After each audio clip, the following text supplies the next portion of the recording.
2월 7일 화요일 매일 성경 묵상을 시작합니다. 오늘 함께 나눌 말씀은 마태복음 8장 23절에서 34절 말씀입니다. 마태복음 8장 23절에서 34절 말씀을 제가 봉독합니다.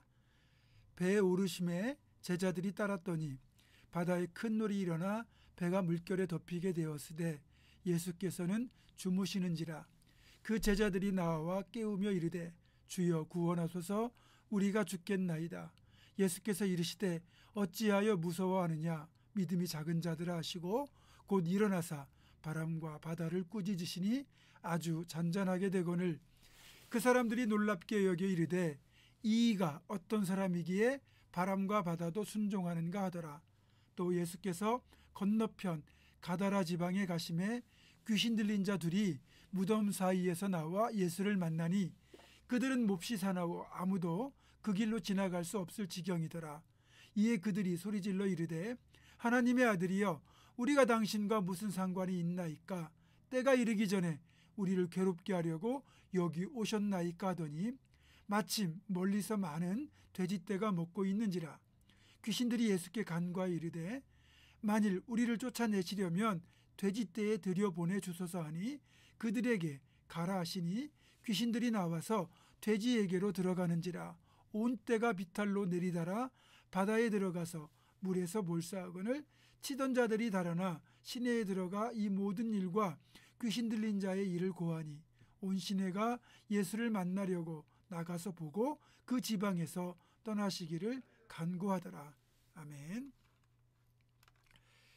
여러분이 가보시면 알겠지만 이 갈릴리 바다는 남북으로는 21km, 동서로는 12km 정도의 폭을 가지고 있는, 즉 위아래로는 길고 좌우로는 조금 좁은 형태를 띠고 있는 내륙 호수입니다. 워낙 크다 보니까 바다라고 부르기도 하는데, 어쨌든 이제 이 갈릴리 바다를 이쪽에 저쪽으로 건너가려면 육로로는 한참을 돌아가야 됩니다. 시간도 많이 걸리고 상대적으로도 비용도 많이 들겠죠. 그래서 이제 육로 대신에 배를 이용하면 시간도 단축되고 비용도 적게 들어요. 문제는 이 갈릴리 바다가 삼면으로 동서북쪽으로 높은 산들이 병풍처럼 둘러싸고 있는데, 이런 지형의 특성상 갑자기 엄청난 풍랑이 일어나서 바다를 건너가던 배가 종종 뒤집히는 일이 있었다는 거예요. 오늘 예수님과 제자들 일행이 타고 가던 배도 이런 예측하지 못했던 풍랑을 만난 겁니다. 여기에서 풍랑을 만난 배는 우리 인생을 그대로 상징합니다.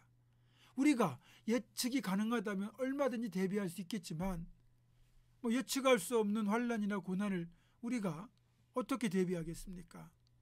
실제로 예수님이 타셨던 배에 일어난 풍랑이 얼마나 거셌던지 노련한 어부추 신인 제자들조차 손을 쓸 수 없을 정도였습니다. 결국 인간적인 노력을 다 동원해도 이 풍랑을 헤쳐나갈 수 없다는 사실을 깨달은 제자들이 급기야 배 밑바닥 고물에서 곤히 주무시던 주님을 깨웠죠. 예수님, 우리가 죽게 되었습니다. 주님, 우리를 살려주십시오. 자, 여기에서 우리는 인생의 풍랑을 만난 우리들이 어떻게 풍랑을 이겨낼 수 있는지 교훈을 얻게 됩니다. 우리 삶에서 만나게 되는 예기치 못한 풍랑과도 같은 모든 시련, 모든 고난 앞에서 내 힘으로 해결하려 하지 말고 주님께 맡기라는 거예요. 그러면 주님이 해결하여 주신다는 겁니다. 주님이 꾸짖으시니까 바다와 바람이 잔잔해졌거든요. 여러분, 어려운 일을 만날 때 발 동동거리지 마시고 주님께 기도로 맡기시면 됩니다. 그리고 이어지는 이제 내용을 보면 이 대가볼리 반대쪽인 동쪽 해안의 거라사 가다라 지방에서 일어났던 특별한 일을 기록하고 있습니다. 당시 갈릴리 동쪽편은 개발이 되지 않았고요.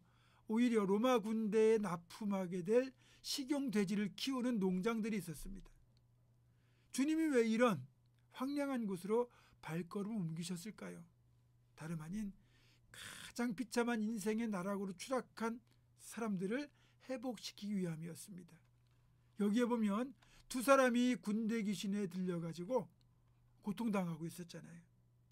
이들이 누구겠습니까? 한때는 누군가의 아들이었을 거고 어쩌면 한 가정의 가장이었을지도 모릅니다. 그런 사람들이 흉악한 귀신, 그것도 군대 귀신에 들려서 고통당하고 있었거든요. 예수님께서 이 사람들에게 물으시거든요. 다른 본문에 보면 네 이름이 무엇이냐라고 물을 때 이 사람이 내 이름은 군대입니다 이렇게 대답하거든요. 이 군대라고 번역되는 헬라어 단어가 레기온인데, 레기온은 6,000명 정도로 이루어지는 로마의 여단급 규모의 부대를 말하는 용어입니다. 그러니까 한 사람 몸속에 수천 명의 귀신이 들어가 있던 거죠. 그러니 얼마나 힘이 강했습니까? 강했겠습니까? 실제로 이 귀신 들린 사람들이 제어할 수 없으니까 쇠사슬로 묶어서 고랑에 채워 그렇게 놓았지만 끊어버리기 일쑤였다고 되어 있거든요. 그래서 사람들이 이 귀신 들린 사람을 제어할 수 없으니까 자기들이 살고 있는 지역과 정반대인 바다 건너편 이 가다라, 거라사 지방 무덤 사이에 갖다 버린 겁니다. 여러분, 무덤이 어떤 곳입니까? 무덤은 살아있는 사람이 가는 곳이 아닙니다. 죽은 사람이 가는 곳이죠. 지금 군대 귀신 들린 이 사람들은 무덤에 살고 있어요. 결국 그가 귀신 들렸을 때 그의 삶이 죽은 자와 다를 바가 없다는 뜻이거든요. 여러분, 세상은 그렇습니다. 자신들에게 도움이 되지 않고 피해만 다면 가차없이 자신들의 세계에서 쫓아내고 격리시켜버립니다. 그런데 우리 주님은 이렇게 소외되고 쫓겨난 자들, 인생이 망가진 자들을 찾아가시고 만나주시고 그들을 회복시켜 주십니다. 그들에게서 귀신을 내쫓으시고 그들을 온전케 하십니다. 여러분, 우리의 사역이 어떤 모습이 되어야 될지를 여기서 발견하거든요. 주님이 하셨던 것처럼 세상이 외면한 사람들, 세상이 쫓아낸 사람들 우리가 찾아가고 만나고 그들을 회복시켜 줘야 됩니다. 그것이 하나님 나라의 역사입니다. 그리고 사람들은 이 사람을 결박해서 그렇게 구속했지만 주님은 오히려 이들을 자유케 하셨습니다. 여러분, 주님은 자유케 하기 위하여 이 땅에 오신 겁니다.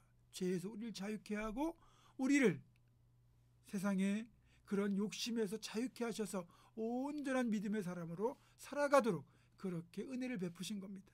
마지막으로 주님은 그를 회복시켜서 가정으로 돌려보내셨어요. 여러분, 주님이 우리를 찾아오시고 우리가 주님을 만나면 그 사람의 인생이 회복되고 그 사람의 가정이 회복되고 그 사람의 관계가 회복됩니다.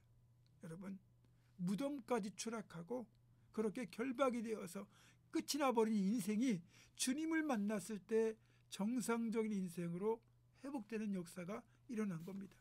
우리가 이런 일들을 주님 뒤를 따라서 행해야 되는 거죠. 그리고 우리의 만남 속에도 주님과의 만남이 이루어질 때 우리 인생도 복된 인생으로 회복될 수 있는 겁니다.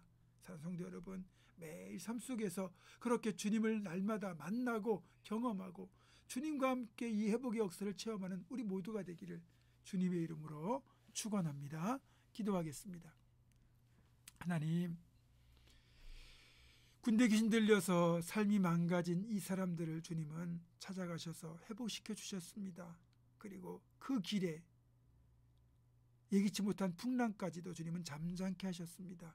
주님이 함께 하실 때 인생의 풍랑도 해결할 수 있고 주님이 찾아오실 때 깨어지고 망가진 우리의 삶이 회복되고 온전케 될 수 있습니다. 이 사실을 늘 기억하고 늘 주님을 만나게 힘쓰는 우리가 되게 도와주시고 또 주님 뒤를 따라가는 제자로서 또 교회로서 우리가 사람들을 회복하는 귀한 역사를 감당할 수 있도록 주여 도와주시옵소서.